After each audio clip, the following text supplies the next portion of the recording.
I'd like to take the opportunity to talk a little bit about infrastructure deployment rules in Brazil for telecommunications that are important for 5G. And well, I'm actually planning to talk in Portuguese, so if you are non-Portuguese speakers, I will ask you to use your headphones. I'll just switch to Portuguese right now. Em relação à tecnologia 5G, existe um conjunto de especulações. Well, I can keep in English if you want. Is it easier for everyone? Thank you. Thank you. Okay. So logistical seems simpler, right? Let's go on. So regarding 5G technology, there are a number of speculations regarding which business models are going to prevail, what technical requirements are actually going to be standardized in the end. But there is at least one certainty, which is there will be a huge number of antennas, of BTS, and they will be mostly fed by fiber optic cables. So this is an assurance we have, and it has to do with a specific agenda that Ministry of Communications in Brazil has been dealing with for about 6 or 7 years.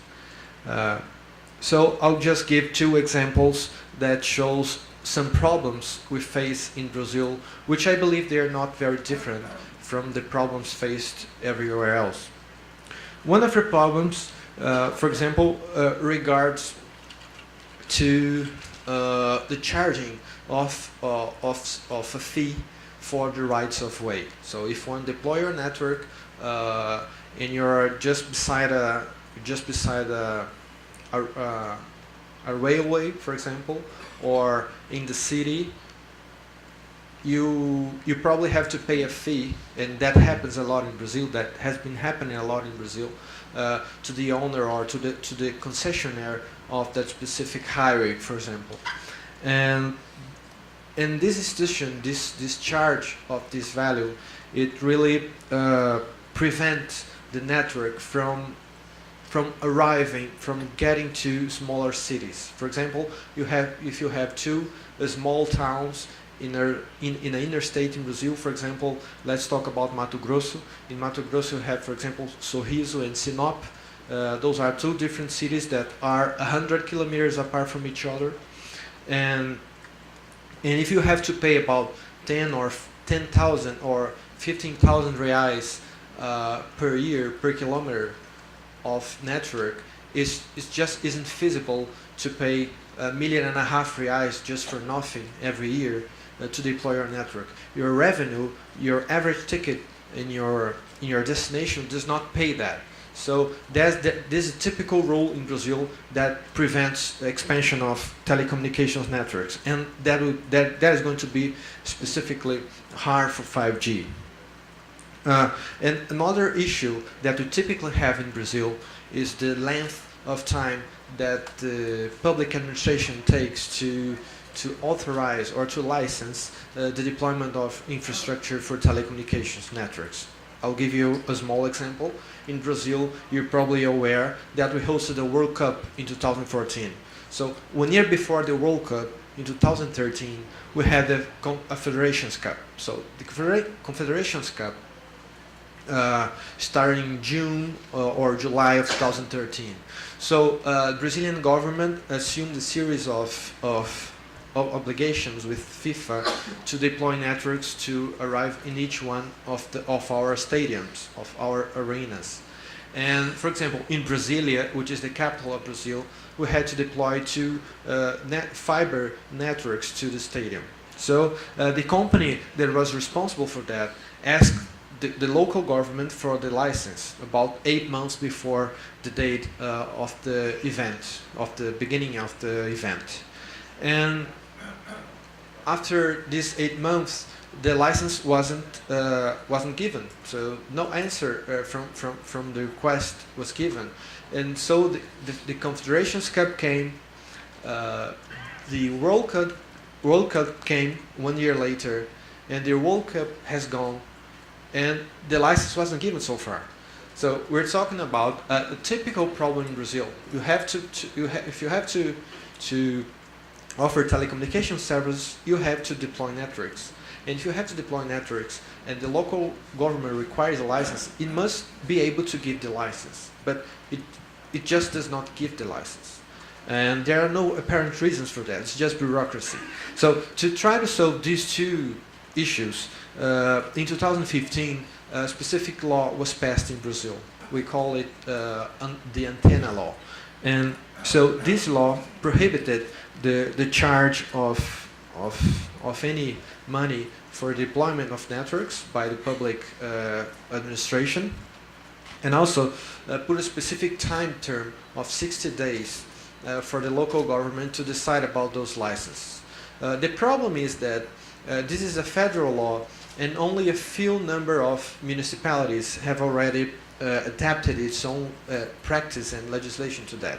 We're talking about, for example, Rio de Janeiro, Uberlândia, Goiânia, and Porto Alegre more recently. So there's still a few number of cities that are following those rules.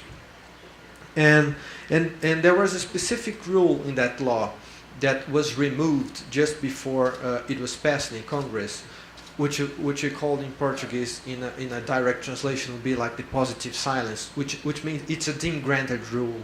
I mean, if there's a 60-day period for the government to decide about the license, and it just does not speak anything about the license. It doesn't give you the license, nor deny it.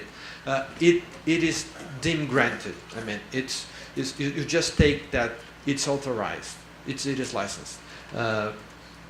So there was an important rule that was removed, and the removal of that rule created a big problem, because local governments keep not deciding in 60 days, and the companies just don't know what to do.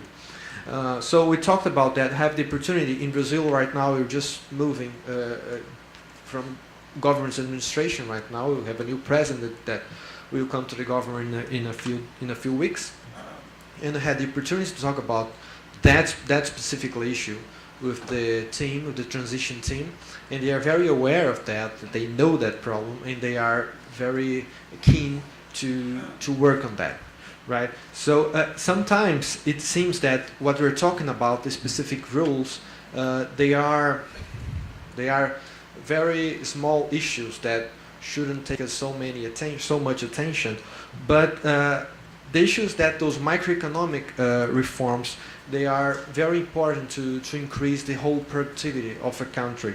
For example, if we compare Brazil and the United States about our productivity, the Brazilian worker, labor in Brazil, produces about 25% of what an American worker produces. I mean, the American worker, it values for 4 Brazilian worker, and that difference of productivity has been kept the same for the last 15 years. I mean, the United States has been growing this productivity, Brazil too, but the gap's been kept at the same level, right?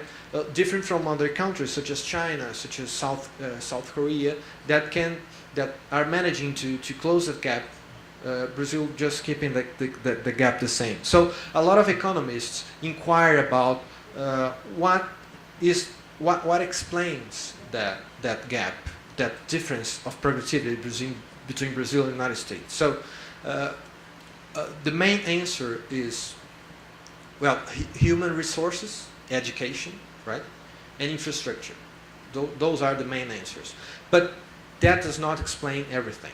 So if Brazil had the same education level of the United States and the same infrastructure that the United States had, we will have a productivity growth, but only about 60% of that difference. So what explains the 40% of that is left on the difference between Brazil and United States productivity? Those 40% regards to institutions. What I mean by institutions is this clarity and stability of rules, legal previsibility, and expectations stabilization, to use a more sociological expression. To improve the institutional environment is very important to allow not only the 5G infrastructure deployment, but also to allow Brazil to have 5G contributing to its own development. So the message I bring is that one. We have to focus not only, if you want to think on how 5G may help Brazil or any other country, we should not only think about technology itself, but all the institutional environment that is important to make this technology work and be deploying in a fast mood and in a developmental mood. So thank you.